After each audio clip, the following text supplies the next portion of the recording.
इस साल जहां पूरी दुनिया में कोरोना का प्रकोप रहा तो वहीं पर कुछ अच्छी तस्वीरें भी देखने को मिली। हाँ, अब जम्मू कश्मीर को ले लीजिए। यहां धारा 370 खत्म होने के बाद पहली बार लोकतंत्र की एक सुखद तस्वीर पूरी दुनिया देख रही है। बिल्कुल। जब डीडीसी चुनाव के दौरान यहां की जनता ने बढ़ चढ़कर हिस्सा लिया। ये तो है। अब ये कहा जा सकता है दिव्यांश कि जम्मू कश्मीर में भी बदलाव की बयार देखने को मिल रही है और लंबे समय से जो आतंकवाद और अशांति की आंधी यहां पर चल रही थी वो अब थमती हुई नजर आ रही है। और इसके लिए सरकार के साथ साथ वहां की जनता और जो लोकल एडमिनिस्ट्रेशन की भूमिका है उसे हम नहीं भुला सकते। बिल्कुल। जम्मू कश्मीर के विकास के लिए सरकार और क्या क्या प्लान बना रही है, ये जानने के लिए आपको जम्मू कश्मीर के एलजी मनोज सिन्हा के एक इंटरव्यू की झलक दिखाते हैं। लोकतंत्र का एक महापर्व समाप्त हुआ है और मुझे खुशी है इस बात की कि फ्री फेयर चुनाव हुआ और पीसफुल चुनाव हुआ।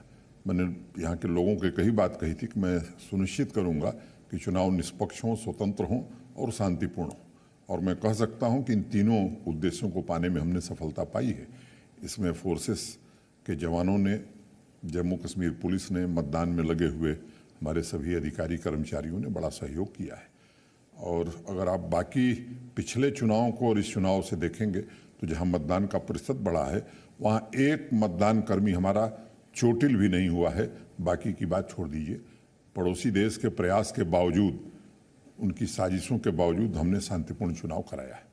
आपके जवाब में मुझे कई सवाल मिले। एक तो सबसे पहले आपको इसलिए बता दूं कि आप हैं तो पॉलिटिकल व्यक्ति, लेकिन आज आप जिस जगह पर बैठे हैं वो एक संवैधानिक पद है, आप राजनीति की बात नहीं करेंगे। लेकिन लोग कहते हैं कि धारा 370 हटने के बाद पहली बार जनता का डेमोक्रेसी में इतना बड़ा विश्वास, वो भी डीडीसी इलेक्शन के जरिए आया। तो इसको आप सफलता नहीं मानेंगे कि सरकार के, जो आपने जैसे कहा कि बहुत बड़ी कामयाबी, क्योंकि एक भी आदमी चोटिल ना होना, क्योंकि पहले यहाँ हिंसा के बिना चुनाव नहीं होते थे, तो हम ये माने कि नई रोशनी है लोकतंत्र के लिए? नया सवेरा है। रोशनी शब्द का मैं इस्तेमाल नहीं करूंगा क्योंकि रोशनी के यहाँ कई अर्थ है, इसलिए मैं नया सवेरा मानता हूँ। तो रोशनी से एक सवाल और बनता है कि रोशनी, लोगों ने रोशनी एक्ट को अपने घर में उजाला करने का बड़े बड़े नेताओं ने एक जरिया बना लिया। रिव्यू पिटीशन भी आई है। आपने कहा कि 0 टॉलरेंस टू करप्शन, लेकिन मनोज सिन्हा साहब, आप जो है लेफ्टिनेंट गवर्नर अब बने हैं, लेकिन आप राजनेता हैं, आप जनप्रतिनिधि रहे हैं। ऐसे जनप्रतिनिधि आपने देखे? मैं टिप्पणी व्यक्तिगत नहीं कह रहा हूं, लेकिन जनप्रतिनिधियों पर सवाल उठता है कि जम्मू कश्मीर की जो हालत है उसके लिए वो लोग जिम्मेदार हैं जो इस बजट को खा गए। मुझे लगता है कि इस पर जनता को जवाब देना चाहिए, मेरा कहना उचित नहीं होगा। लेकिन बड़ी मछलियां बच तो नहीं जाएंगी? कोई नहीं बचेगा, चाहे वो बड़ी हो चाहे छोटी हो। जो भी कानून के दायरे में आएगा वो बच नहीं सकता है, चाहे जितना बड़ा हो। आपने दो बातें कही, पीस, प्रॉस्पेरिटी और डेवलपमेंट, ये मंत्र है, लेकिन उससे भी बड़ा सवाल है कि अनएम्प्लॉयमेंट। आपने कहा कि ये बड़ी चुनौती है आपके लिए भी। आपने ये कहा कि जम्मू कश्मीर में बहुत संभावनाएं हैं, बजट बहुत बड़ा है, लेकिन रोड मैप क्या होगा? प्रधानमंत्री ने एक डेवलपमेंट पैकेज का ऐलान 2015 में किया था, कछुआ चाल है साहब, कैसे बदलेगा ये? देखिए, जो बीत गया उससे मैं आगे बढ़ गया। पिछले कोविड ने काम की गति को थोड़ा कम किया था, लेकिन पिछले 3 महीने में गति फिर से वही हो गई है जिस गति की अपेक्षा प्रधानमंत्री जी की थी। 54 प्रोजेक्ट्स हैं, कुछ लद्दाख में चली गई, 54 हमारे पास बची हुई, जिसमें 20 पूरी हो गई हैं। 16 मार्च तक हम पूरा कर लेंगे, 6 जून तक पूरा कर लेंगे, और बाकी जो कई बड़े प्रोजेक्ट्स हैं उनको हम 22 में ख़त्म कर देंगे। 22 में एक भी 22 के बाद आपको ये प्रश्न नहीं उठेगा कि ये परियोजना शेष रह गई। जो बीत गया उस पर मैं समझता हूँ चर्चा करने की जरूरत नहीं है। पीएमडीपी के अलावा भी प्रधानमंत्री जी ने कई और आइकॉनिक प्रोजेक्ट्स भी यहाँ सैंक्शन किया है। 2 एम्स दिया है, 5 मेडिकल कॉलेज दिया है, बोन इंस्टीट्यूट दिया है, NIT दिया है, IIT दिया है, IIM दिया है। इस तरह के अनेक educational institutions, centre of excellence दिया है। उनकी गति भी मैं तेज किया हूँ और वो भी काम समय सीमा के भीतर हो जाए, इसकी कोशिश हम कर रहे हैं। दिव्यांश, बिल्कुल सही। लोकतंत्र की ये तस्वीर बताती है कि धारा 370 हटने के बाद जम्मू कश्मीर में हालात कितनी तेजी से बदल रहे हैं। हाँ, और वहां की जनता को भी सालों की अशांति के बाद अब घाटी में सुकून की उम्मीद जो जगी है। बिल्कुल दिव्यांश, लेकिन लोकतंत्र से मिली आजादी का कुछ लोग गलत फायदा भी उठाते हैं। इस महामारी के दौरान जो है एक तरफ जहां पर हजारों कोरोना वॉरियर्स अपनी पूरी जी जान लगाकर जो है दिन रात देश की सेवा कर रहे थे, तो वहीं पर आपकी बात में जोड़ना चाहूंगा, वहीं कुछ लोग महामारी के इन महायोद्धाओं पर हमले कर रहे थे। कई जगहों पर ऐसी घटनाएं सामने आई जहां लोगों ने शिद्दत से काम कर रहे कोरोना वॉरियर्स पर हमला कर दिया। आपको याद होगा दिव्यांश कि ऐसा ही एक मामला पंजाब के पटियाला जिले से भी सामने आया था, जब अपनी ड्यूटी निभाते एक पुलिसकर्मी का असामाजिक तत्वों ने हाथ काट दिया था। दुख होता है सुनकर नैन्सी, ऐसे लोगों के लिए 2.5 किलो के हाथ वाले सनी पाजी क्या कहते हैं, जरा वो भी सुन लीजिए।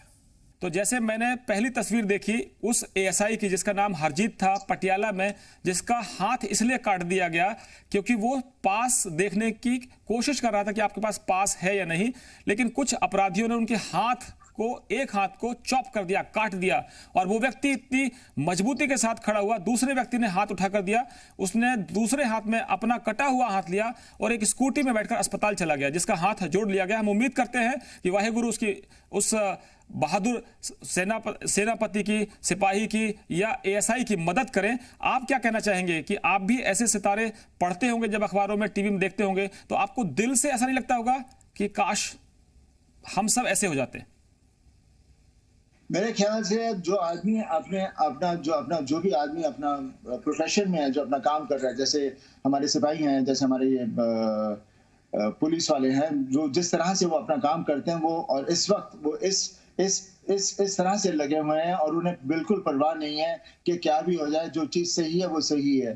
तो ये एक अंदर एक आदमी के जिसके अंदर सच्चाई होती है, जो अपने नियम को लेके आगे चलता है, उसके हाथ से हाथ कट भी जाए तो भी वो हाथ लेकर आगे चलेगा, बिकॉज उसके अंदर वो जो सच्चाई और जो जोश है, नेकी का एक जो जोश है, वो उसे हमेशा आगे लेकर जाता है। और मेरे हिसाब से इसी तरह से हर आदमी को होना चाहिए जो इस वक्त वहां सामने खड़ा है, बिकॉज यही ताकत है और यही सच्चाई है जो लोग देख रहे हैं और उन्हें यकीन हो रहा है कि हम में भी यही सच्चाई है, लेकिन हम इस सच्चाई को कहीं पीछे छोड़ बैठे हैं, इसे लेकर हमें आगे चलना है। पाजी, मैं किसी धर्म की बात नहीं करूंगा, किसी जात की बात नहीं करूंगा, बिरादरी की बात नहीं करूंगा, लेकिन ऐसे डॉक्टरों पर पत्थर फेंकते हैं, ऐसे पुलिस वालों पर पत्थर फेंके जाएं, उनके हाथ काट लिए जाएं, तो आपको एक सुपरस्टार नहीं, एक इंसान के तौर पर गुस्सा नहीं आता? गुस्सा तो इतना आता है, दिल करता है कि बाहर जाके आदमी को वहीं खत्म कर दिया जाए, लेकिन वो बेवकूफ लोग हैं, वो इस तरह के लोग हैं कि उनके बारे में मैं कभी एक मॉब मेंटालिटी मेरे कभी समझ में नहीं आती कि एक मॉब मेंटालिटी में वही इंसान, किसी का भाई है, किसी का हस्बैंड है, किसी का बेटा है, वो मॉब मेंटालिटी में जाके ऐसी घटिया चीजें कर देता है जो वो कभी अकेले में ना करे। तो ये जो मेंटालिटी जो लोगों के अंदर आ जाती है, ये एक वैश्यपन सा आ जाता है जो मेरे समझ में नहीं आता, कभी समझ में नहीं आया ये क्यों होता है। सनी देओल साहब, हमने तस्वीर वो भी देखी है कि जब एक हिंदू धर्म की बुजुर्ग महिला की मौत हो गई, उसके बच्चे लॉकडाउन में फंसे थे, तो वहां रहने वाले पड़ोस के मुस्लिम समुदाय के लोगों ने उनका अंतिम संस्कार किया, कंधा दिया। लोग कंधा देने से डर रहे हैं आजकल, अपने परिवार के लोगों को ही वो एम्बुलेंस में छोड़ देते हैं और वो अंतिम संस्कार भी नहीं कर पा रहे क्योंकि जिसको कोरोना हो गया है। लेकिन ये इस महिला की मौत स्वाभाविक एक तरह से हुई थी, लेकिन जब परिवार नहीं था तो मुस्लिम परिवार ने कंधा दिया, अंतिम संस्कार किया। एक तस्वीर ये है, और डॉक्टरों पर फूल बरसाए जा रहे हैं, पुलिस वालों पर फूल बरसाए जा रहे हैं, ये भी तस्वीरें हमने देखी है। तो ये सुकून देती है दिल को हमारे, बहुत सुकून देती है, बिकॉज यही बताती है कि इंसानियत ही एक रिलीजन है, बाकी कोई चीज नहीं है। जो भी हम जो कहते हैं वो सब चीजों को भूल जाना चाहिए। हमने एक IAS officer, lady IAS officer की तस्वीर भी देखी है सनी पाजी, जिसमें वो 3 महीने के बच्चे को गोद में लेकर उन्होंने अपनी मैट लीव कैंसिल की और सरकार से आग्रह किया कि वो दोबारा काम पर लौटेंगी, क्योंकि देश के हालात में उनको लगता है कि उनकी जरूरत है, और बच्चे को गोद में लेकर वो ऑफिस में काम कर रही हैं। ये तस्वीर अपने आप में एक भरोसा देती है कि हम सब सुरक्षित हैं। ये सब चीजें यही बता रही है कि हम सब में इंसानियत है, हम सब हैं। जब सिर्फ पता नहीं क्यों हम बहक जाते हैं, क्यों हम भटक जाते हैं, लेकिन इस कोरोना वायरस ने हमें बता दिया, हमें याद दिला दिया कि हम असल में कौन है। और जब मुसीबत ना हो तब भी हम इस तरह से रहें, तो मेरा यही कहना है, तभी आप देखिए कि हमारा देश और कितनी तरक्की करेगा, हमें किसी चीज की जरूरत नहीं पड़ेगी। तो सुना दिव्यांश, सनी पाजी ने तो कह दिया कि ऐसे लोगों के हाथ ही काट देना चाहिए, लेकिन ये कोई इकलौता मामला हो तो कहें, जबकि कोरोना वॉरियर्स पर हमला तो लगातार होते रहे और भी जगह हुआ है। देश और कई जगहों पर ऐसे ही मामले लगातार सामने आते रहे हैं।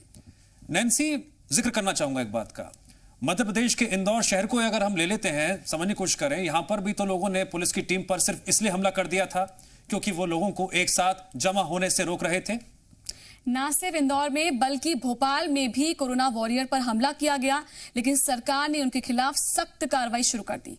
सुनिए मध्य प्रदेश के मुख्यमंत्री शिवराज सिंह चौहान ने इस बारे में क्या कहा था। लोग अभी भी क्या समझ नहीं पा रहे हैं कि लॉकडाउन का मतलब क्या है, क्योंकि वो अपनी जान तो खतरे में डाल ही रहे हैं और जो चुनौतियां हैं प्रशासन के सामने, उससे भी जो है वो निपटने में उनको सहयोग नहीं कर रहे हैं। मुट्ठी भर लोग हैं, अधिकांश जनता लॉकडाउन का पालन कर रही है। कुछ लोग समझ नहीं रहे, कुछ लोग समझ के भी नासमझ बनने का प्रयास कर रहे हैं। इंदौर में जिनने डॉक्टर्स की टीम पर हमला किया, ये वही डॉक्टर भाई और बहन थे जिन्हें वहीं से फिर कई पॉजिटिव पेशेंट्स को निकाला। लेकिन ऐसे तत्व जो भी थे, उनके खिलाफ हमने सख्त कार्रवाई करने का फैसला किया है।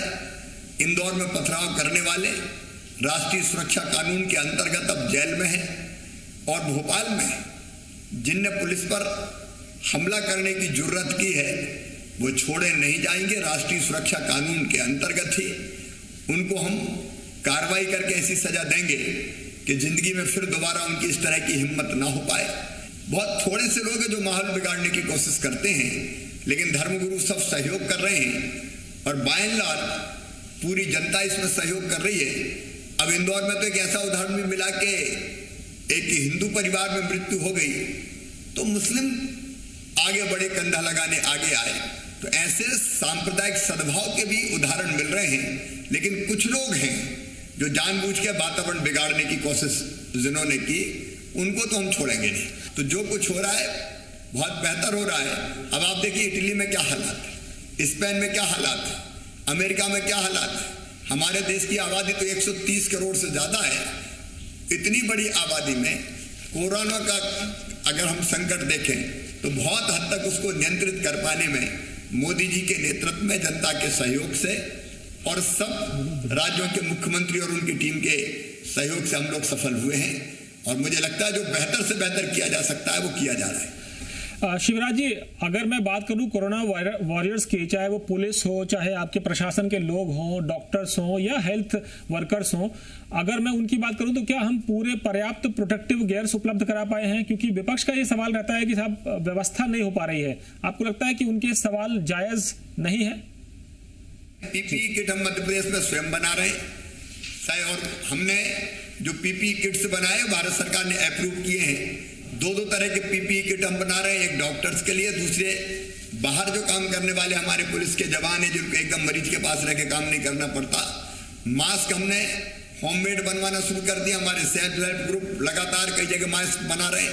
हमारे तो सांसद विधायक जैसे लोग भी मास्क बनाने के काम में लगे हैं। दवाइयों की उपलब्धता की कोई कमियां हमको है नहीं। यहाँ हाइड्रोक्सी क्लोरोक्विन से लेके बाकी उपयोगी दवाइयां हमारे पास है। आयुष विभाग द्वारा रिकमेंड दवाइयां हम लाखों की संख्या में गांव-गांव बांटने का काम कर रहे हैं। तो जितने भी साधन आज उपलब्ध हैं, पहले तो टेस्टिंग किट ही नहीं थे हमारे पास, उनकी पर्याप्त व्यवस्था हमने कर ली है। 500 से ज्यादा टेस्ट अब रोज हो रहे हैं। शीघ्र बढ़ा के उनको 1000 तक कर देंगे। रैपिड टेस्ट की तरफ भी हम बढ़ रहे हैं। तो जो बेहतर से बेहतर हो सकता था वो हम करने के। दिव्यांश, ये तो ठीक है, लेकिन कोरोना से निपटने के केंद्र के इतने प्रयासों के बावजूद भी कई राज्य अभी भी केंद्र की रणनीति से संतुष्ट ही नहीं है। अब इस लिस्ट में अगर मैं बात करूं तो छत्तीसगढ़ को ले लीजिए। हालांकि यहां कोरोना का प्रकोप बाकी राज्यों के मुकाबले कम है, लेकिन फिर भी प्रदेश के मुख्यमंत्री केंद्र की नीतियों पर सवाल उठा रहे हैं। ये तकलीफ देती है कि हम कौन सी इकोनॉमी की बात कर रहे हैं, हम किस डेवलपमेंट की बात कर रहे हैं, हम कहाँ चंद्रमा में और दुनिया में हम बता रहे हैं कि हम दुनिया के सबसे सुपर पावर में शामिल हो जाएंगे। आप मजदूरों को संभालने वाली नीति कौन बनाएगा? कांग्रेस बनाएगी, बीजेपी बनाएगी, एक दूसरे पर आरोप प्रत्यारोप होंगे। दिल्ली में आम आदमी पार्टी की सरकार है, वहाँ से हजारों लाखों लोग पलायन कर जाते हैं, या दुनिया भर का रिवर्स माइग्रेशन चल रहा है इस समय। तो वो कौन देखेगा? भूपेश जी, मैं समझता हूँ कि ऐसे मंजर हिंदुस्तान ने पहले कभी शायद देखी हो जो आज हम सब देख रहे हैं। आने वाले दिनों में भी ऐसे दृश्य देखने को न मिले, ये मैं ईश्वर से कामना करना चाहूँगा। लेकिन जहाँ तक जिम्मेदारी की बात है तो हम सबको ये जिम्मेदारी लेनी चाहिए। तो सारा कुछ कंट्रोल, दुकान कितने समय खुलेगी, कि कौन सा जिला ऑरेंज रहेगा, कौन ग्रीन रहेगा, कौन रेड रहेगा, वो सारे निर्णय भारत सरकार कर रही है। तो ये जब निर्णय जैसे भारत सरकार कर रही है तो जिम्मेदारी भी इनको लेना चाहिए। लॉकडाउन आपने मजदूरों को आप घर जाने के लिए कह दिया, लेकिन उनके आने जाने की व्यवस्था आपने नहीं की, ट्रेन शुरू नहीं किया, ट्रेन बाद में शुरू किया, तब तक के लोग सड़कों पे उतर आए। तो आखिर इसकी जिम्मेदारी तो लेनी पड़ेगी ना। जब श्रेय आप लेते हैं कोरोना को रोकने में हम सफल रहे, तो फिर मजदूर जब सड़कों में मर रहे हैं तो उसकी जिम्मेदारी भी आपको लेनी चाहिए। जो अव्यवस्था फैली उसकी भी जिम्मेदारी आपको लेनी चाहिए। कई मजदूर थे जो कोरोना पॉजिटिव थे। हमने बिहार में एक तस्वीर देखी है कि वो प्लेटफॉर्म पर पड़ा हुआ है और उसको एम्बुलेंस तक बैठने की हिम्मत नहीं है, खुद चलकर जाता है और रास्ते में दम तोड़ देता है। तो मैं आपसे जानना चाहता हूं कि आखिर ये उन राज्य सरकारों की जिम्मेदारी नहीं जिनके यहाँ ये मजदूर काम करते? मैं आपसे निवेदन ये करना चाहूँगा कि राज्य सरकारों ने अपनी भूमिका निभाई। कोटा के छात्र को लाने की जब बात हुई तो कोई भारत सरकार अनुमति नहीं दे रही थी। योगी आदित्यनाथ जी ने बस 300 से अधिक बस भेज के अपने छात्रों को ले आए और उस समय फिर हम लोगों पर दबाव पड़ा कि हम लोग अपने छात्रों को क्यों नहीं ला रहे हैं। भारत सरकार अनुमति नहीं दे रही थी। हमने बार बार रिक्वेस्ट किया तो बोले आप लाना है तो ले आइए, हम कुछ बोलेंगे नहीं। क्योंकि योगी आदित्यनाथ जी ले आए थे, इस कारण से हमको रोक नहीं पा रहे थे। हमको तो जिले के सीमा को खोलने की अनुमति तक नहीं है। हमको तो ये कहा जाता है कि सैलून को खोलना है कि नहीं खोलना है, जिम को खोलना है कि नहीं खोलना है, स्पा खोलना है कि नहीं खोलना है, जो हमारे सराफा बाजार उसको खोलना है कि नहीं खोलना है, कितने घंटा खोलना है, ये सारे चीज भारत सरकार तय कर रही है। तो फिर राज्य सरकार की जिम्मेदारी कहाँ हो जाती है? आप मजदूरों को बोल दीजिए जाइए अपने घर, वो निकल पड़े और आपने ट्रेन की व्यवस्था की नहीं, ये किसकी जिम्मेदारी? ट्रेन क्या राज्य सरकार चलाती है? आपने एक अहम बात उठाई है, ट्रेन राज्य सरकार नहीं चलाती, केंद्र सरकार चलाती है। और आपने कितनी ट्रेनें मांगी थी अब तक और कितनी अनुमति मिली तो आप खुद बताएंगे।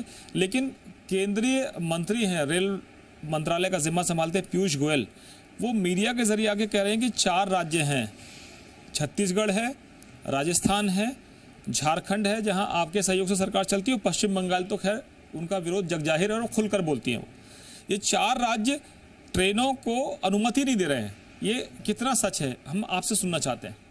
उन्होंने एक सफेद झूठ बोला। उन्होंने कहा कि छत्तीसगढ़ केवल 10 ट्रेन मांगी है, जबकि वास्तविकता है कि हम 30 ट्रेन मांग चुके थे। और ये भी हमने कहा कि 9 ट्रेन हमारे छत्तीसगढ़ में आ चुके हैं जी। तो हमारे पास अभी कोई डिमांड नहीं, 30 ट्रेन हमने डिमांड की। अब शर्त उन्होंने क्या किया कि दोनों राज्य सहमति से आप ट्रेन भेज सकते हैं। अब हमारे यहाँ 24-25 हजार मजदूर जम्मू में फंसे हुए हैं, वो आना चाहते हैं, हमारे पास उसकी रजिस्ट्रेशन है। अब जम्मू यदि सहमति नहीं दे तो हम कैसे लाएंगे भारत सरकार से? और ये अभी तो वो यूनियन टेरिटरी है, अब तो फिर वहाँ कोई चुनी हुई सरकार तो है नहीं, वहाँ फिर कौन अनुमति देगा? क्यों नहीं दे रहे हैं भाई? ये पीयूष गोयल जी, आप अपने रेलवे का पैसा प्रधानमंत्री केयर में दे सकते हैं, लेकिन मजदूरों के टिकट का पैसा आप नहीं दे सकते और राज्यों से वसूल कर रहे हैं। तो आपने पैसा भी जमा कराया है ट्रेनों के लिए? बिल्कुल कराए हैं, 1,70,00,000 के आसपास राशि जमा है। जो आर्थिक संसाधन जुटने में सबसे बड़ा जो योगदान होता है वो कहता है कि एक्साइज से पैसा आता है, जीएसटी से पैसा आता है, बाकी तो पेट्रोल और डीजल में जो भी आपके पास वो लगेगा, क्योंकि वो बंद है, ठप पड़े हैं, तो गाड़ियां चल नहीं रही तो पेट्रोल डीजल बिकेगा नहीं। कैसे संसाधन जुटेंगे? और शराब की दुकानों के बाहर जो लंबी लंबी लाइनें लग गई हैं वो तो कोरोना के लिए और महामारी का कारण बन जाएगा।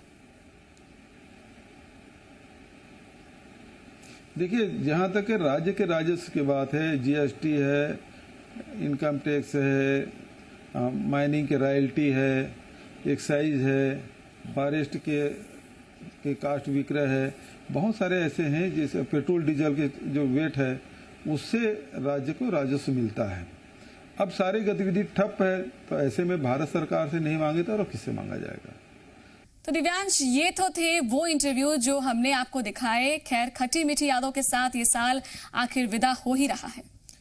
नैन्सी, हम उम्मीद करते हैं कि आने वाला साल यानी 2021 आपके लिए खुशियां भरा हो और आपकी उम्मीदों पर खरा उतरे। आपके सभी रुके हुए काम इस साल हर हाल में पूरे हो, इसी कामना के साथ आप सभी को नए साल की बहुत बहुत शुभकामनाएं।